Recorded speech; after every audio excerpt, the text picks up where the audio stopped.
Panoor bomb സ്ഫോടനത്തിൽ ഒരാൾ കസ്റ്റഡിയിൽ.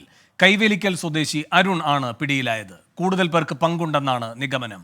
പരിക്കേറ്റവരുടെ മൊഴി ഇന്ന് രേഖപ്പെടുത്തും. അതേസമയം വിഷയം രാഷ്ട്രീയായുധമാക്കുകയാണ് UDF. വടകരയിലെ UDF സ്ഥാനാർത്ഥി ഷാഫി പറമ്പിലിന്റെ നേതൃത്വത്തിൽ പാനൂരിൽ ഇപ്പോൾ സമാധാന സന്ദേശ റാലി നടക്കുകയാണ്. അതേസമയം ബോംബ് നിർമ്മാണവുമായി ബന്ധപ്പെട്ടവർക്ക് വടകരയിലെ CPIM സ്ഥാനാർത്ഥിയുമായി ഒരു ബന്ധവുമില്ലെന്ന് സംസ്ഥാന secretary MV Govindan. Shafi Parambil vote കിട്ടാൻ വേണ്ടി പലതും പടച്ചുവിടുകയാണെന്നും MV ഗോവിന്ദൻ ആരോപിച്ചു. ഇല്ല, എനിക്കൊന്നുമില്ല. ഞങ്ങളെല്ലാം പൂർണ്ണമായിട്ടില്ല, ഒരു ബന്ധമില്ല. പാർട്ടി കൃത്യമായിട്ട് തള്ളി പറഞ്ഞാണ്. പാർട്ടി സഖാക്കളെ അടിച്ച കേസിലെ പ്രതികളാണ്. പാർട്ടി സഖാക്കളെ തന്നെ മർദ്ദിച്ച കേസിലെ കോടതിയിൽ ഇപ്പോഴും നിലവിൽ കേസുണ്ട്. അപ്പോൾ പാർട്ടിക്ക് യാതൊരു ബന്ധമില്ല എന്ന് മാത്രമല്ല, പാർട്ടി മുമ്പേ തന്നെ, ഇപ്പോഴൊന്നുമല്ല, മുമ്പേ തന്നെ തള്ളി പറയുകയും പാർട്ടി സഖാക്കളെ തന്നെ കടന്നാക്രമിക്കുന്ന നില സ്വീകരിക്കുകയും ചെയ്തിട്ടുള്ള ഒരു സൈസ് വിഭാഗമാണ്. അവരുമായിട്ട് ഞങ്ങൾക്ക് യാതൊരു ബന്ധമില്ല, പാർട്ടിക്ക് യാതൊരു ബന്ധമില്ല. അല്ലെ പാർട്ടി ആയുധം ഉണ്ടാക്കേണ്ട എന്ത് കാര്യമല്ല ഈ തെരഞ്ഞെടുപ്പിൽ. ഒക്കെ തെറ്റായ പ്രചാര വേലയാണ്. അതിനൊന്നും ജനങ്ങളിൽ നിന്ന് യേശില്ല.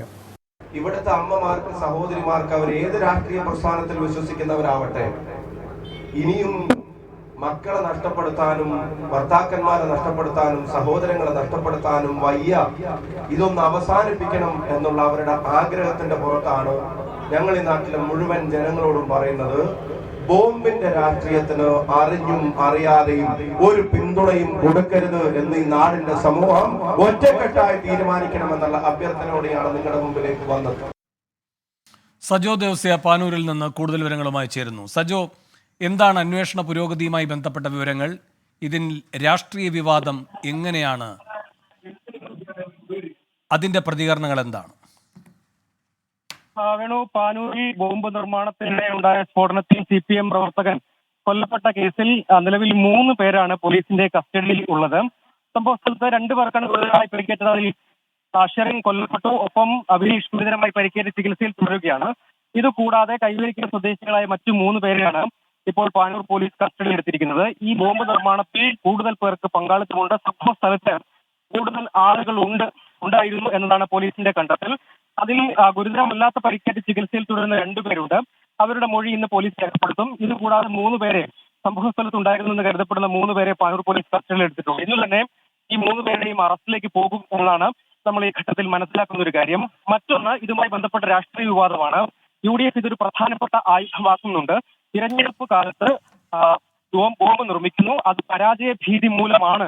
ഒപ്പം ബോംബ് രാഷ്ട്രീയത്തെ CPM ഈ ഘട്ടത്തിലെല്ലാം വടകരയടക്കം TP വധക്കേസ് അടക്കം വീണ്ടും സജീവ ചർച്ചയാകുന്ന കാലമാണ്. KK രമയടക്കം പറഞ്ഞത് TP വധക്കേസ് എന്തുകൊണ്ട് ഇപ്പോഴും ചർച്ചയാകുന്നു, സജീവ ചർച്ചയാകുന്നു തിരഞ്ഞെടുപ്പ് കാലം എന്നതിന്റെ ഒരു തെളിവ് കൂടിയാണ് ഈ ബോംബ് രാഷ്ട്രീയം CPIMന്റേത്. CPIM ഇതിന് കൃത്യമായ പങ്കുണ്ട് എന്നത് വ്യക്തമായതാണ്. അതിൽ തന്നെ ചികിത്സ പരിക്കേറ്റു. സജോ ദേവസ്യാണ് പാനൂരിൽ നിന്ന് വിവരങ്ങൾ നൽകുന്നത്. പാനൂർ ബോംബ് സ്ഫോടന കേസിൽ 3 പേർ കസ്റ്റഡിയിൽ. ഇവരുടെ അറസ്റ്റ് ഇന്നുണ്ടാകും എന്നാണ് അന്വേഷണ സംഘം നൽകുന്ന സൂചന. അതേസമയം ഇത് വലിയ രാഷ്ട്രീയ വിവാദമാവുകയാണ്. രാഷ്ട്രീയമായ ആരോപണം ശക്തമാക്കുകയാണ് UDF. ഷാഫി പറമ്പിലിന്റെ നേതൃത്വത്തിൽ പാനൂരിൽ സമാധാന സന്ദേശ റാലി നടക്കുകയാണ്. ബോംബ് നിർമ്മാണവുമായി ബന്ധപ്പെട്ടവർക്ക് പക്ഷേ CPMുമായി യാതൊരു ബന്ധവുമില്ല എന്ന് CPM സംസ്ഥാന സെക്രട്ടറി MV ഗോവിന്ദനും വ്യക്തമാക്കുന്നു. നേരത്തെ പാർട്ടി പ്രവർത്തകരെ തന്നെ ആക്രമിച്ച സംഭവത്തിൽ പ്രതികളാണ് ഇവർ. അവരെ പാർട്ടി അപ്പോൾ തന്നെ തള്ളിപ്പറഞ്ഞിട്ടുള്ളതാണ് എന്നതടക്കമുള്ള വിശദീകരണമാണ് MV ഗോവിന്ദൻ നൽകുന്നത്. സജോ ദേവസ്യ തത്സമയം ചേരുന്നുണ്ട്. സജോ, തുടരാം.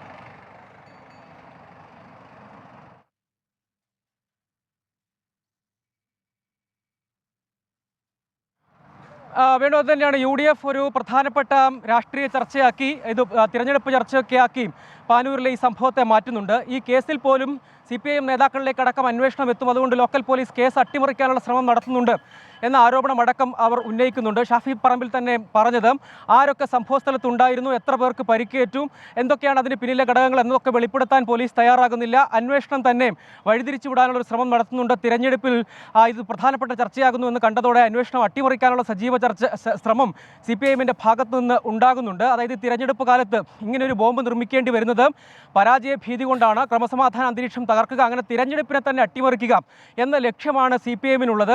അതിൻ്റെ തെളിവാണ്. അങ്ങനെ ഈ സമയത്ത് ഈ ഗുരുതരമായി പരിക്കേറ്റ് ചികിത്സയിൽ കഴിയുന്ന വിനീഷ് വടകരയിലെ ഇടത് സ്ഥാനാർത്ഥി കെ ശൈലജയ്ക്കൊപ്പം നിൽക്കുന്ന, തിരഞ്ഞെടുപ്പ് പ്രചാരണ വേളയിലടക്കം നിൽക്കുന്ന ഒരു ചിത്രമൊക്കെ പുറത്തു വന്നിരുന്നു.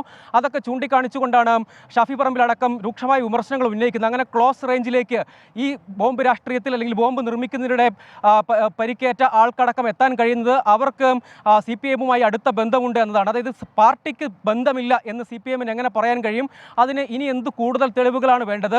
ഇതിൽ പരിക്കേറ്റ ആളുകൾ ഉൾപ്പെടെ സ്ഥാനാർത്ഥിയുടെ ക്ലോസ് റേഞ്ചിൽ വരുന്നു.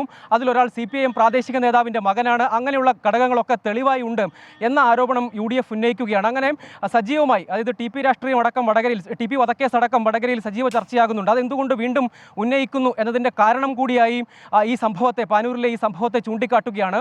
ആളുകളെ ആക്രമിക്കുന്നതിന് വേണ്ടി തന്നെ ബോംബ് നിർമ്മിക്കുകയാണ്. അത് പ്രാദേശിക നേതൃത്വത്തിൻ്റെ അറിവോടുകൂടിയാണ്. ആ നിലയിലേക്ക് അന്വേഷണം പോകേണ്ടതുണ്ട്. തിരഞ്ഞെടുപ്പ് കമ്മീഷനടക്കം ഈ വിഷയത്തിൽ പരാതി നൽകുമെന്ന് നേരത്തെ കെ സുധാകരൻ അടക്കം പറഞ്ഞത്. അത് കണ്ണൂരിലും വടകരയിലും ഇതൊരു പ്രധാനപ്പെട്ട ചർച്ചയായി ഉയർത്തിക്കൊണ്ടുവരാൻ ഇതിനകം UDF തയ്യാറായിട്ടുണ്ട്. അതുകൂടി അവർ ആവർത്തിച്ച് പറയുകയാണ്. എന്ത് ലക്ഷ്യത്തിൻ്റെ പേരിലാണ്, എന്ത് രാഷ്ട്രീയ ലക്ഷ്യമായിരുന്നു ഈ ബോംബ് നിർമ്മിച്ചവർക്കുണ്ടായിരുന്നത് എന്നതുൾപ്പെടെ അന്വേഷിക്കേണ്ടതുണ്ട്.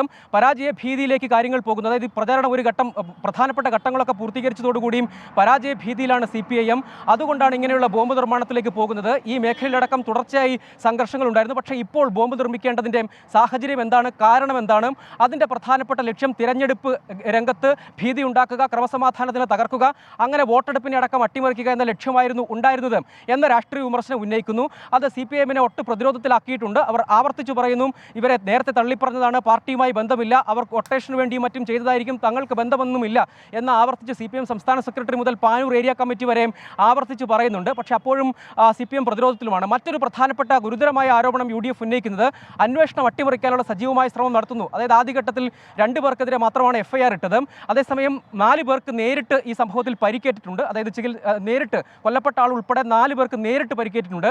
അപ്പോൾ മറ്റു 2 പേരുടെ പേരുകൾ എന്തുകൊണ്ട് FIR-ൽ വന്നില്ല? അതിന് പോലീസ് നൽകുന്നൊരു വിശദീകരണം, ആ ഘട്ടത്തിൽ പ്രാഥമികമായ ഒരു FIR ഇടുകയാണ് ചെയ്തത്. പിന്നീട് വിശദമായ അന്വേഷണത്തിലേക്ക് കടന്നിട്ടുണ്ട്. 3 പേർ നിലവിൽ കസ്റ്റഡിയിലുണ്ട്. ഈ 3 പേരുടെയും അറസ്റ്റിലേക്ക് പോകും എന്ന് വേണം മനസ്സിലാക്കാൻ. ഒപ്പം 3 പേരാണ് ചികിത്സയിൽ കഴിയുന്നത്. വിനീഷിൻ്റെ നില അതീവ ഗുരുതരമാണ്. പക്ഷേ മറ്റ് 2 പേർ കൂടി കണ്ണൂരിൽ ചികിത്സയിൽ കഴിയുന്നുണ്ട്. അവരെ ആശുപത്രിയിലെത്തി മൊഴി രേഖപ്പെടുത്തും. അവർ ആശുപത്രി വിടുന്ന മുറയ്ക്ക് മറ്റു നടപടികളിലേക്ക് കടക്കുമെന്നതാണ്. പക്ഷേ ഇപ്പോൾ നമ്മൾ മനസ്സിലാക്കുന്നത്, ആ സംഭവ സ്ഥലത്ത് 10ഓളം ആളുകൾ, ഈ ബോംബ് നിർമ്മിക്കുന്ന സമയത്ത് 10ഓളം ആളുകൾ ആ സ്ഥലത്തുണ്ടായിരുന്നു. അവരാരൊക്കെയാണ്, അവരുടെ ആ സമയത്ത് അവിടെ സംഘടിച്ചതിൻ്റെ ലക്ഷ്യം എന്താണ്, ആ സ്ഥലം തിരഞ്ഞെടുത്തതിൻ്റെ കാരണം എന്താണെന്നത് ഉൾപ്പെടെ വിശദമായി പരിശോധിക്കണം. അതായത് മുൻപ് പല രാഷ്ട്രീയ കൊലപാതക അക്രമ കേസുകളിൽ പ്രതികളായിട്ടുള്ള ആളുകൾ കൂടുതലുള്ള ഒരു പ്രദേശം കൂടിയാണ് പാനൂരും കൈവേലിക്കലും ഉൾപ്പെടുന്ന സ്ഥലം. അതായത് കൊലപാതക കേസ് ഉൾപ്പെടെ, അതായത് TP കേസിലടക്കം ഏറ്റവും ഒടുവിൽ പേര് വന്ന ജ്യോതിബാബു ഉൾപ്പെടെയുള്ള ആളുകളുള്ള സ്ഥലമാണ്. അതാണ് UDF പ്രധാനമായും ഉന്നയിക്കുന്ന വിമർശനം. ഏതായാലും ഒരു സജീവ രാഷ്ട്രീയ ചർച്ചയാകുന്നു. അന്വേഷണം ഊർജിതമായി മുന്നോട്ട് പോകുന്നുവെന്നാണ് പോലീസ് വ്യക്തമാക്കുകയും ചെയ്യുന്നത്. വേണു. സജോ ദേവസ്യാണ് പാനൂരിൽ നിന്ന് വിവരങ്ങൾ നൽകിയത്.